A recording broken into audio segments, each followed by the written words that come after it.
ঈদের দিন সকালবেলা পরার জন্য সুতি কাপড়ের একটা ড্রেস মেক করছি আমি নিজেই। পুরাটাই দেখাই। এটা হচ্ছে একটা ওড়না। পুরাটা ওড়নাই হচ্ছে এরকম। তারপরে আছে হচ্ছে জামা। জামাটা একটু এক্সট্রা ডিজাইন করছি সালোয়ারের কাপড় দিয়ে, আর হচ্ছে আলাদা লেস কিনে। এই কাপড়ের মিলানো লেস পাই নাই, তো তার জন্য হচ্ছে এরকম লেস, মানে একটু ডিফারেন্ট কালারের লেসটা কেনা হয়েছে। সালোয়ারের কাপড় দিয়ে এরকম মাঝখানে গলার এখানে এই যে পাইপিং দিয়ে হচ্ছে বর্ডার দিছি, এবং হাতায় একটু লেস দিছি, আর হচ্ছে জামার নিচে একটু দেয়া হয়েছে। এবং তারপর হচ্ছে প্যান্টেও একটু হচ্ছে ডিজাইন করছি হালকা পাতলা।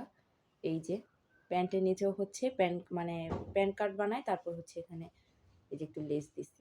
এটা হচ্ছে ঈদের দিন সকালবেলা পরবো, আর অন্যান্য জিনিস আস্তে আস্তে দেখি শেয়ার করবো।